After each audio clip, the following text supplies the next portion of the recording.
is Stevie and welcome back to my channel.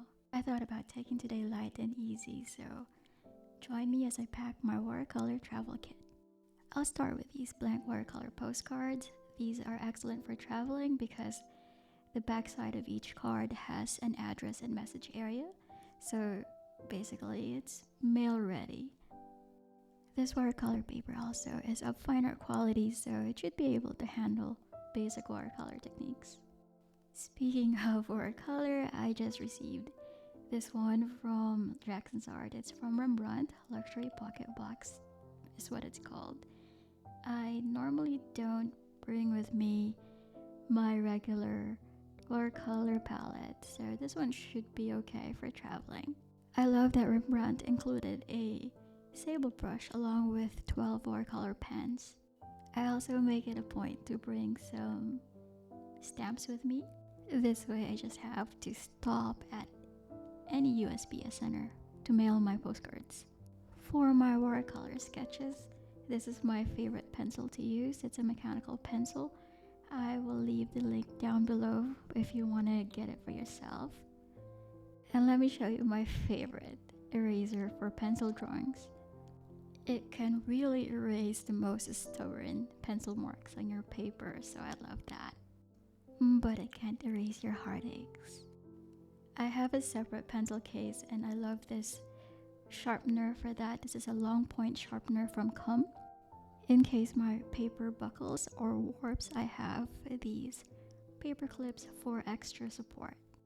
Sometimes at restaurants I love leaving thank you notes, so I make sure that I have these mulberry paper handy. They are from Thailand.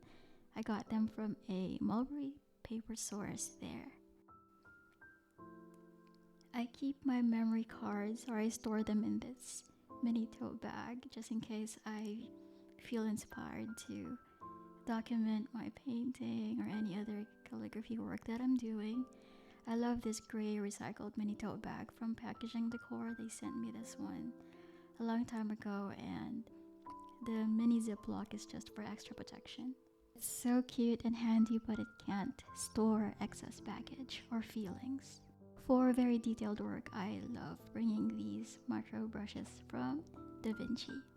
I love preparing for emergencies, so I always bring extra never used memory cards, or in case someone needs it and I could be of help.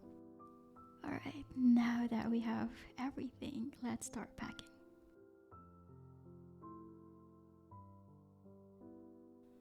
Please don't be fooled by this travel kit. It could handle many things. The black zipper is so sturdy, so strong, it can even fight for you. There is a loop on the side in case you decide to use it as a bag or a dop kit. It doesn't need it, but I'm going to use my unused or unopened memory card packet for padding. This way it can secure the bottom part, and on top of it I will also place my set of stamps. From here it's like playing Tetris. We're gonna put the watercolor tin box, the mini tote bag on the side, followed by our watercolor set, and arrange the back part or the back side first with our watercolor brush padded with a little cardboard. Then our mulberry paper. You just put everything anywhere like a Tetris game basically.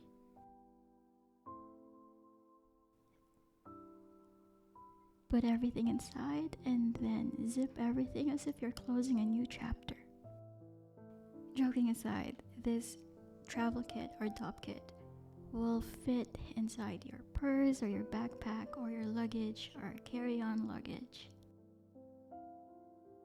Before I forget to mention, this is made from black recycled canvas, and Packaging Decor sent this to me.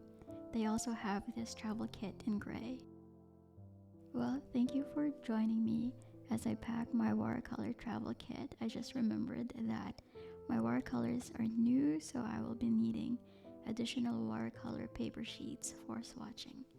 Thank you so much. Have a great day.